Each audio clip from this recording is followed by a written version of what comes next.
Hello everyone. हमारी जो पहली क्लास हुई थी उसमें हमने कैलेंडर के कुछ बेसिक कॉन्सेप्ट्स को डिस्कस किया था। यहाँ पर मैं थोड़ा सा आपको रिवाइज करता हूँ कि हमने लास्ट क्लास में क्या सीखा था। ठीक है, बाकी उसका कॉन्सेप्ट अगर जानना है तो आपको प्रीवियस क्लास कैलेंडर का पार्ट 1 देखना पड़ेगा। ठीक है, लास्ट क्लास में हमने जो डिस्कस किया था, हमने वहाँ ये देखा था कि हमारी जो ऑर्डिनरी ईयर होती है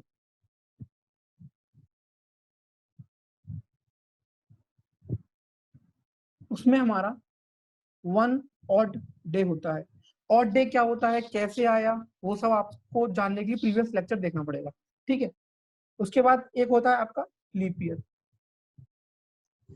लीप ईयर में आपके कितने ऑड डेज होते हैं? 2 ऑड डेज होते हैं। ठीक है, ये हमने ईयर्स में बात करी है। अब हम बात करेंगे मंथ में। ठीक है, चलिए फॉर एग्जाम्पल अगर मैं बात करता हूँ जनवरी। जनवरी में आपके टोटल 31 डेज होते हैं। ठीक है, 31 को अगर आपको पता है कि ऑड डेज निकालने का तरीका क्या है, 31 किसी भी नंबर को 7 से जब डिवाइड करते हैं तो जो रिमाइंडर आता है वो हमारा ऑड डेज होता है। 31 को अगर मैं 7 से डिवाइड करता हूँ तो यहाँ पर मेरा रिमाइंडर आता है 3। इसका मतलब ये है जनवरी में हमारे 3 ऑड डेज होते हैं। सिमिलरली मैं बात करूंगा फेब की। फेब में आपके 2 केस हो सकते हैं। पहला क्या, अगर आपका फेब ऑर्डिनरी ईयर में आता है तो उसमें 28 डेज होते हैं। अगर वो फेब आपका लीप ईयर में आता है तो उसमें 29 डेज होते हैं। इस वाले केस में आपके 0 ऑड डेज होंगे और इस वाले केस में आपका 1 ऑड डे होगा। ठीक है, इसी तरीके से हम बाकी के मंथ्स की बात कर लेते हैं। जैसे मार्च हो गया आपका, मार्च में भी आपके 3 ऑड डेज होते हैं क्योंकि यहाँ पर दिन कितने होते हैं, 31। अप्रैल में डेज कितने होते हैं, 30 और डेज कितने होते हैं, 2। मई की बात कर लेते हैं, मई में डेज कितने होते हैं, 31 और डेज कितने होते हैं, 3। जून की बात कर लेते हैं, जून में डेज कितने होते हैं, 30 और डेज कितने होते हैं, 2। सिमिलरली जुलाई, जुलाई में भी 31 डेज होते हैं और अगस्त में भी 31 डेज होते हैं। तो दोनों ही केस में 3 3 ऑड डेज होंगे। सितंबर में 30 डेज, ठीक है, और डेज कितने हुए, 2। अक्टूबर में 31 और डेज कितने हुए, 3। सिमिलरली नवंबर में 2 होंगे क्योंकि नवंबर में आपके टोटल नंबर ऑफ डेज कितने होते हैं, 30। दिसंबर में आपके ऑड डेज कितने होंगे, 3। ठीक है, ये कैसे आ रहा है, कहाँ से आ रहा है, ये चीज आपको बहुत अच्छी समझ में आ जाएगी एक बार आप फर्स्ट लेक्चर के गो थ्रू हो लेना। ठीक है, अब आगे हम कुछ एग्जाम्पल्स की बात करते हैं जो अभी तक हमने पढ़ा है सिर्फ और सिर्फ इसके ऊपर। ठीक है, चलिए बहुत सिंपल से एग्जाम्पल हम शुरू करेंगे। फॉर एग्जाम्पल अगर आपको बोला जाए कि 5th ऑफ जनवरी 2003 आपका अगर मंडे है तो 29 मार्च 2003 क्या डे होगा। ठीक है, हम इसको डिस्कस करते हैं। आप वीडियो को पॉज करिए, एक बार खुद ट्राई करिए एंड देन आप वीडियो को स्टार्ट करके सॉल्यूशन लिख सकते हैं। देखिए होता क्या है, सबसे पहला चीज आपको जो नोट करके यहाँ पर ध्यान रखना होगा, नोट कर लीजिए, जिस पर्टिकुलर डेट के ऊपर आपको डे दिया जाता है वो आपका डेट एक्सक्लूड होता है। ठीक है, और जिस पर्टिकुलर डेट के ऊपर आपको डे निकालने को कहा जाता है वो डेट आपकी या वो डे आपका इंक्लूड होता है। ठीक है, रीजन क्या है, अब जिस पर्टिकुलर डेट के ऊपर आपको अगर डेट दिया हुआ है तो वो डेट काउंट करने की जरूरत नहीं है, बाकी जो डे निकालना है वो तो काउंट करना ही पड़ेगा। ठीक है, अब आपको 5 जनवरी 2003 मंडे दिया हुआ है तो आप मुझे यहाँ पर एक बात बताओ, जनवरी में आपके रिमेनिंग कितने डेज है? जनवरी में आपके 26 डेज रिमेनिंग है क्योंकि आपको वहां दिया क्या है, 5th ऑफ जनवरी। अभी आपके जनवरी में रिमेनिंग डेज कितने हैं, 26। सिमिलरली फेब, अब यहाँ पर आपको ईयर क्या दिया हुआ है, यहाँ पर आपको ईयर दिया है 2003। तो 2003 आपका एक ऑर्डिनरी ईयर होता है। क्यों होता है, क्योंकि ये 4 से डिविजिबल नहीं होता। ठीक है, तो 5 जनवरी 2003 आपके जनवरी में बचे हैं 26 डेज। फेब्रवरी आपका क्या है, ऑर्डिनरी ईयर का फेब्रवरी है, तो फेब्रवरी में आपके कितने डेज होंगे, आपके 28 डेज। ठीक है, उसके बाद है आपका मार्च। लेकिन मार्च में आपको कौन सा डे पूछा हुआ था, मार्च का ही एक डेट पर आपको डे निकालना है, तो वो कौन सी तारीख तक है, वो 29 मार्च तक है, तो सिर्फ आप 29 डेज कंसिडर करोगे।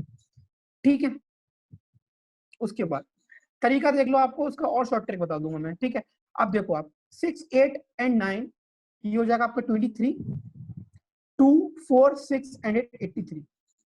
83 डेज आए हैं। अब इस 83 डेज को अगर आप 7 से डिवाइड करते हो तो आपका रिमाइंडर क्या आएगा? 6। आप करके देख लेना, रिमाइंडर आएगा आपका 6। ठीक है, आप इस 6 रिमाइंडर का मतलब समझ लो क्या होता है।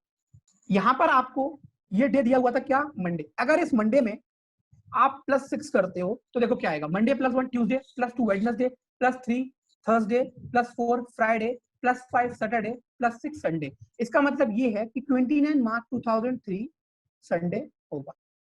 इसका मतलब ये होता है। क्यों होता है? क्योंकि आप जानते हो कि हर 7 डेज के बाद वो पर्टिकुलर डे आपका रिपीट होता है, इसलिए हम ऑड डेज जो भी आते हैं, देखो आप किसी भी पर्टिकुलर नंबर ऑफ डेज को 7 से डिवाइड कर रहे हो तो आपका रिमाइंडर कितने आ सकते हैं? या तो 1 या 2 या 3 या 4 या 5 या 6, या अगर वो पर्टिकुलर डिजिट आपकी 7 से कंप्लीटली डिविजिबल है तो आपका रिमाइंडर कितना आएगा? 0। और 0 का मतलब क्या होगा कि अगर वो डे आपका मंडे है तो जो डे पूछा जा रहा है वो भी मंडे होगा। बाकी अगर 1, 2, 3, 4, 5, 6 में से कोई भी रिमाइंडर आता है तो वो पर्टिकुलर नंबर ऑफ डेज आप गिवन डेट पे उस डे में ऐड कर सकते हो। ठीक है, और इसमें एक शॉर्ट ट्रिक और समझो किस तरीके से कर सकते हो। अभी क्या है, आपको ये सारा का सारा काउंट करने की जरूरत नहीं है।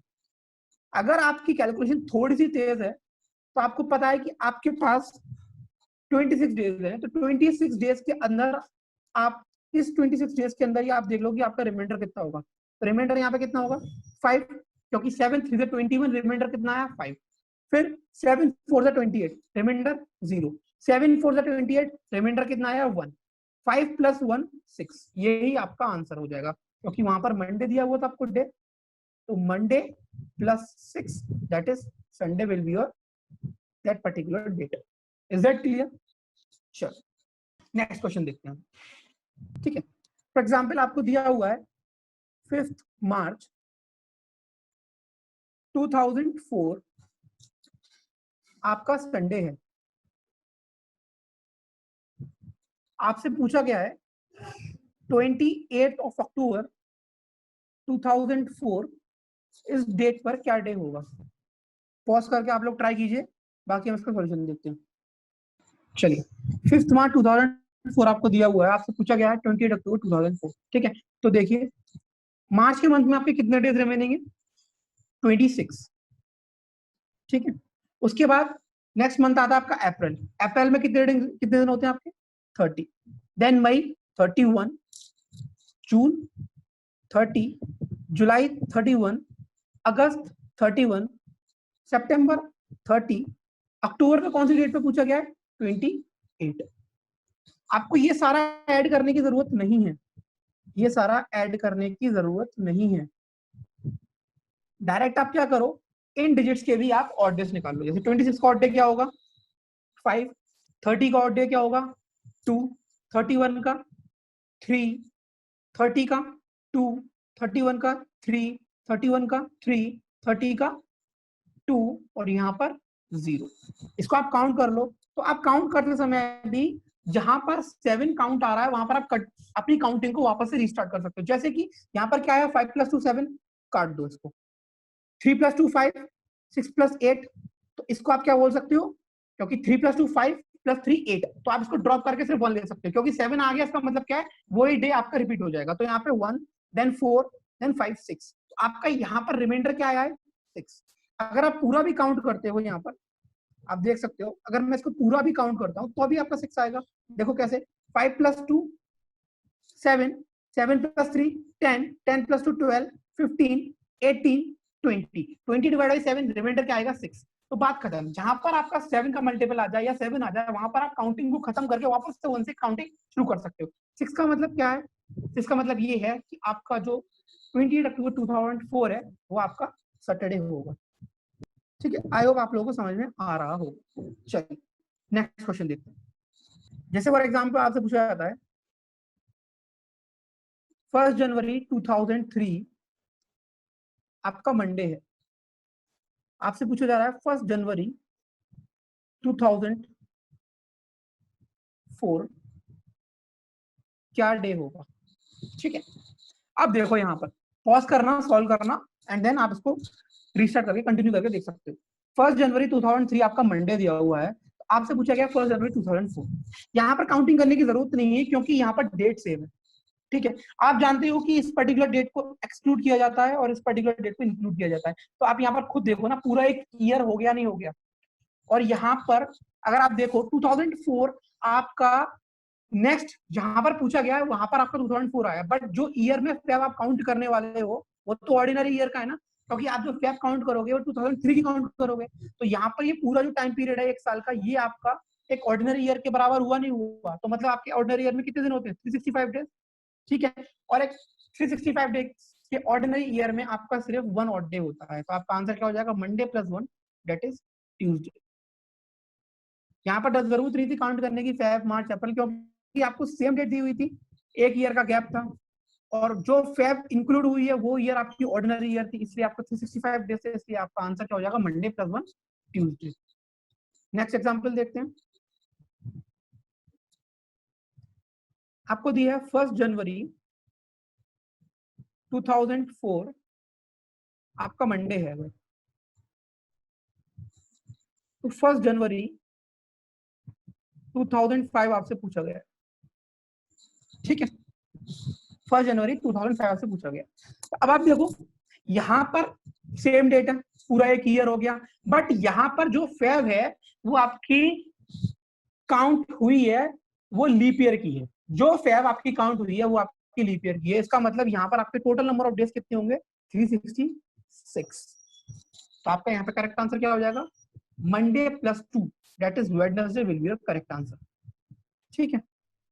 आई होप ये आपको क्लियर हुआ होगा, ठीक। चलिए और एग्जांपल्स देखते हैं। आपको दिया है जैसे 3 मार्च 2004 अगर आपका मंडे है, आपको फाइंड करना है 3 मार्च 2013 क्या डे होगा? 3 मार्च 2013 क्या डे होगा? चलिए पॉज कीजिए, ट्राई कीजिए एंड देन आप इसको रिस्टार्ट करके देख सकते हैं या कंटिन्यू करके देख सकते हैं, ठीक है।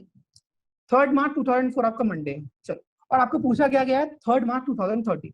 यहाँ पर आप ये देखो डेट सेम है, बस अब आपको ईयर्स में ट्रेवल करना है, ठीक है। चलो जैसे कि 2004 3 मार्च 2004, ठीक है। ये आपका क्या दिया हुआ है? मंडे है। आगे बढ़ते हैं। 3 मार्च 2005 ये हुआ आपका पूरा एक ईयर, सेम डेट है, एक ईयर हुआ, ठीक है। फेब आपकी जो काउंट हुई वो 2005 की हुई है, क्योंकि यहाँ पर ऑलरेडी आप मार्च में हो, तो जो यहाँ पर जो फेब काउंट होगी वो 2005 की काउंट होगी, तो वो कैसा है? आपका ऑर्डिनरी ईयर है। मैं क्या कह रहा हूँ, ध्यान से सुनना। मैंने बोला 3 मार्च 2004 से 3 मार्च 2005 में जब जाओगे तो आपकी जो फेब है वो 2005 की काउंट होगी। 2005 आपका ऑर्डिनरी ईयर है, इसलिए इस पूरे 1 साल में आपका सिर्फ एक ऑड डे होगा। क्लियर? क्योंकि ये ऑर्डिनरी ईयर है, एक ऑर्डिनरी ईयर में आपका सिर्फ एक ऑड डे होता है। सिमिलरली जब आप 3 मार्च 2005 से 3 मार्च 2006 जाओगे तो अभी आपका एक और डे आएगा, क्योंकि फेब आपकी 2006 की काउंट होगी और 2006 आपका क्या है? एक ऑर्डिनरी ईयर है, ठीक है। सिमिलरली आप 6 से 7 में जब जाओगे तो आपकी फेब 7 की काउंट होगी और 7 आपका ऑर्डिनरी ईयर है, इसलिए सिर्फ एक और डे होगा यहाँ पर। सिमिलरली आप 2008 में जब जाओगे तो यहाँ इस बात का जरूर ध्यान रखना कि आपकी जो फेब है वो 2008 की काउंट होगी और फेब आपका लीप ईयर है, तो लीप ईयर की होने की वजह से इसमें आपके क्या होंगे? 2 ऑड डेज होंगे, ठीक है। आगे बढ़ते हैं। फिर आप जाओगे 2009 में, तो आपको पता है यहाँ की फेब आपकी कैसी? ऑर्डिनरी ईयर की है, तो ऑड डे होगा 1। देन आप 10 में जाओगे तो आपका ऑड डे कितना होगा? 1। सिमिलरली आप 11 में जाओगे तो आपका ऑड डे कितना होगा? 1।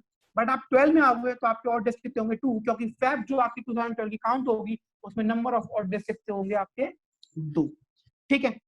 तो देखते हैं आपको कौन सा ईयर पूछा गया था। आपको 2013 पूछा गया था, ठीक है। चलिए तो हम उसको और आगे कंटिन्यू करते हैं। उसके बाद 13 में अगर आप आ जाओगे तो आपका ऑड डे कितना होगा? 1। तो अब आप 3 मार्च 2004 से 3 मार्च 2013 पहुंच चुके हो। Number of odd days count कर लो, जैसे 1 2 3 5 6 7। 7 यहाँ पर आया, ड्रॉप कर दो वापस से 1 3 4, तो मतलब total number of odd days आपके कितने आए? 4। तो आपका करेक्ट आंसर यहाँ पर क्या होगा? 3 मार्च 2004 आपका अगर मंडे था तो ये हो जाएगा आपका +4 that is Tuesday, Wednesday, Thursday and Friday. I hope आपको ये क्लियर होगा। ठीक है, अगर समझ में नहीं आए तो वीडियो को वापस से रिवाइंड करके देखिए। ठीक है, एक क्वेश्चन मैं आपको दे रहा हूँ, आप ट्राई करेंगे और इसका आंसर आप लोग मुझे कमेंट सेक्शन में बताएंगे। ठीक है, ठीक है, ये क्वेश्चन आपको होमवर्क लिए दे रहा हूँ, आप लोग ट्राई कीजिए और कमेंट सेक्शन में इसका मुझे आंसर बताइए।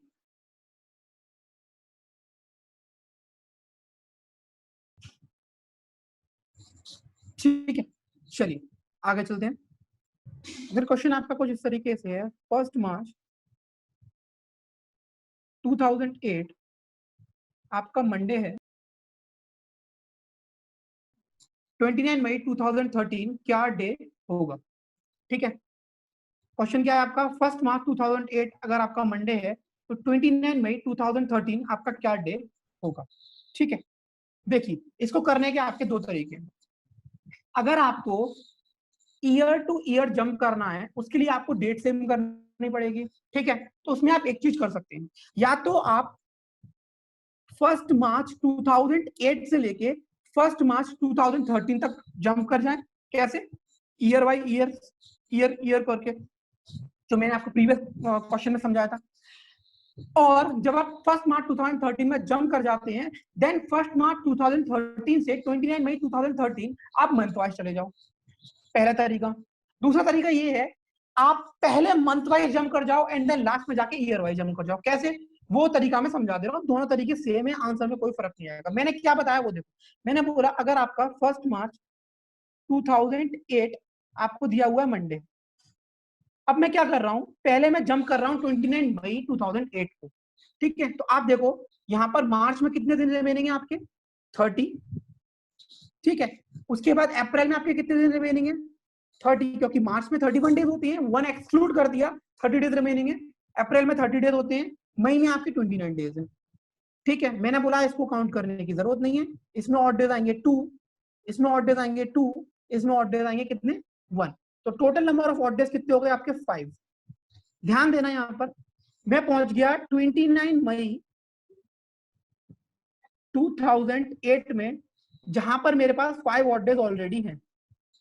अब मैं 29 मई 2008 से आपका 29 मई 2013 जंप करूंगा ईयर बाई ईयर। ठीक है, 29 मई 2009। ठीक, ध्यान रखेंगे ये पूरा साल आपका कैसा ऑर्डिनरी ईयर है, क्योंकि जो फेब है वो आपकी 2009 की काउंट हुई है और 2009 आपका ऑर्डिनरी ईयर होता है, इसलिए इसमें नंबर ऑफ ऑड डेज कितने होंगे? 1।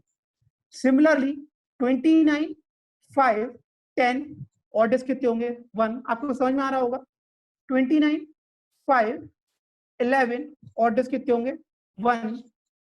उसके बाद 29, अब डायरेक्ट में लिखता हूं, 5 12, यहां पर ऑड डेज कितने होंगे? 2। रीजन भी 2012 में जो फेब है वो आपका 29 डेज का है, इसकी वजह से आपके ऑर्डिनरी ईयर्स यहाँ ऑर्डिनरी डेज सॉरी 2 है। ठीक, सिमिलरली अब आप पहुंच गए 5 30, आपके ऑड डेज कितने हैं? बेसिकली आपको यही डेट निकालनी है। अब क्या करो, यहां पर देखो आप 1 2 3 5 6, 6 ऑड डेज ये हैं, 5 ऑड डेज ये हैं, इसको आप कैलकुलेट करोगे तो आएगा आपका 11, और 11 को भी अगर आप 7 से डिवाइड करोगे तो आपका ऑड डेज कितने आएंगे? 4। कितने आए आपके ऑड डेज? 4। तो कुछ नहीं करना है, मंडे में +4 कर देना है, आपका करेक्ट आंसर क्या हो जाएगा? Tuesday, Wednesday, Thursday and Friday. समझ में आया? मंडे में +4 ऐड कर दोगे तो आपका करेक्ट आंसर क्या आ जाएगा? फ्राइडे। आई होप मैं आपको क्लियरली एक बार लिख देता हूँ यहाँ पर, मंडे में आपने +4 ऐड किया तो आपका क्या आ जाएगा? फ्राइडे। और आपको समझ में आया होगा ये +4 कैसे लिया है। ठीक है, आप एक बार स्क्रीनशॉट ले लो इसका, आपको दिखा देता हूँ वापस से स्क्रीन। ये सॉल्यूशन है, इसका स्क्रीनशॉट ले लीजिए अगर आप लोग लेना चाहते हैं।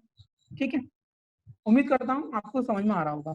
ठीक है, इसी के बेसिस पे मैं आपको एक क्वेश्चन और देता हूँ, वो आप लोग ट्राई करना, और पहला क्वेश्चन और सेकंड क्वेश्चन आज देगा, दोनों के आंसर आपको कमेंट सेक्शन में करने हैं, कमेंट सेक्शन में मुझे रिप्लाई करना है।